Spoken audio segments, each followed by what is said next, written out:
আসসালামু আলাইকুম প্রিয় ভাই ও বোনেরা, আপনারা সবাই কেমন আছেন? আশা করি আল্লাহর অশেষ রহমতে সবাই ভালোই আছেন। আলহামদুলিল্লাহ, আমিও আল্লাহর অশেষ রহমতে ভালোই আছি। আজকে আমি ফুলকপি, আলু, বেগুন, সিম দিয়ে রান্না করব। তার জন্য এখানে আমি তেলাপিয়া মাছ ভেজে নিচ্ছি, সাথে আমি তেলাপিয়া মাছ দিব।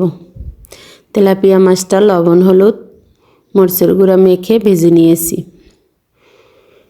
এখন আমি এই একই তেলে পেঁয়াজ, কাঁচামরিচ দিয়ে ভেজে নেব। আর ভিডিওর শুরুতেই বলছি, অনেক ভাই বোনরা ভিডিওটি দেখেন কিন্তু লাইক দেন না। প্লিজ একটা লাইক দিয়ে ভিডিওটি কন্টিনিউ করবেন। আপনার একটা লাইক আমার জন্য অনেক মূল্যবান, তাই দয়া করে একটা লাইক দিয়ে ভিডিওটি কন্টিনিউ করবেন। আমার কমেন্টের থেকে লাইকের সংখ্যা কম, জানি না কোন আপুরা লাইক না দিয়েও বলে লাইক দিয়েছি, কিন্তু আমি যখন যার ভিডিও দেখা শুরু করি প্রথমে লাইক দিয়ে একটা কমেন্ট করে পুরো ভিডিওটা দেখে নিই। আর যদি প্রথমে লাইক কমেন্ট না করে নেই তাহলে ভিডিও দেখতে দেখতে কখন শেষ হয়ে যায়, পরে আমাকে আবার লাইক কমেন্ট করার জন্য সর্বশেষ করতে হয়। তার জন্য আমি শুরুতেই লাইক কমেন্ট দিয়ে নেই, ফুল ভিডিও দেখে নেই।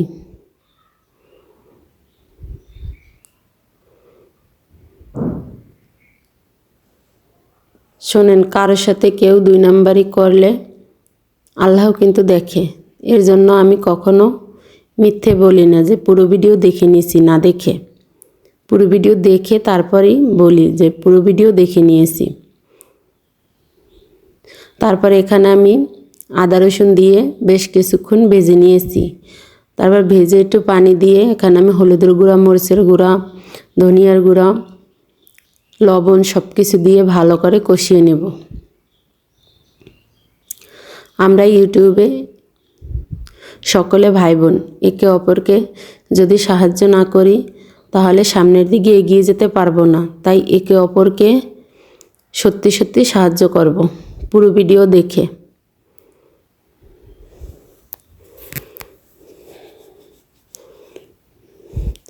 আমার কথায় যদি কোনো ভুল ত্রুটি হয় তাহলে প্লিজ ক্ষমা করে দিবেন। আমি কাউকে কষ্ট দেওয়ার জন্য কথাগুলো বলিনি। আমরা এখানে সবাই একটা স্বপ্ন নিয়েই এসেছি, তার জন্য আমাদের একে অপরকে সাহায্য করতে হবে, তাহলেই সবার স্বপ্ন পূরণ হবে। তারপর দেখুন, আমি মশলাটা কষিয়ে ভালো করে এখানে কেটে ধুয়ে পরিষ্কার করে রাখা আলু, বেগুন, সিম, ফুলকপি সব কিছু একবারে দিয়ে ভালো করে কষিয়ে নিয়েছি। এখন আমি এখানে পরিমাণ মতো ঝোলের জন্য পানি দিয়ে দিব। আর আমার অনেক নীরব ভাই বোনরা আছে, ভিডিওটি দেখেন কিন্তু একটা লাইকও দেন না, কমেন্টও করেন না। আপনারা চাইলে একটা লাইক কমেন্ট করে যেতে পারেন।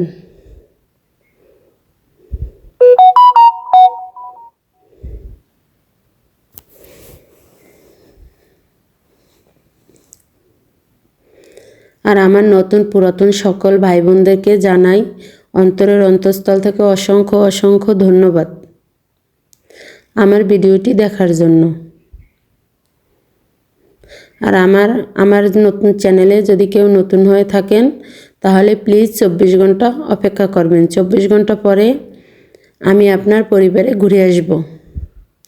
24 ঘন্টার আগে যদি আপনার পরিবারে যাই তাহলে আপনারও সাবস্ক্রাইব কেটে নিয়ে যাবে, আমারও কেটে নিয়ে যাবে। তার জন্য 24 ঘন্টা ওয়েট করতে হবে। আর যারা নতুন বন্ধু হন তারা যদি প্রতিদিন একে অপরের পাশে থাকি তাহলে আমিও আপনাদের পাশে থাকব ইনশাল্লাহ। অনেক ভাই বোনরা আছে একটা ভিডিও দেখে তারপর যখন সাবস্ক্রাইব করি আর ফিরে আসে না,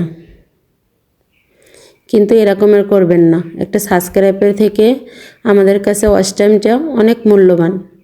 সাবস্ক্রাইব তো হয়েই যাবে, কিন্তু ওয়াচ টাইমটা বেশি মূল্যবান। তাই আমরা একে অপরের প্রতিদিনকার বন্ধু হব।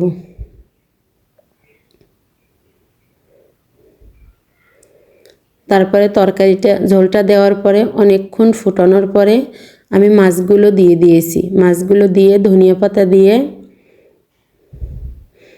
বেশ কিছুক্ষণ রান্না করে নিয়েছি। এখন আমি মাছটা উল্টিয়ে দেব। উল্টিয়ে দিয়ে আরও কিছুক্ষণ রান্না করে নিব। আপনারা চাইলে ধনিয়া পাতাটা নামানোর আগে আগেও দিতে পারেন, আমি একটু আগে দিই।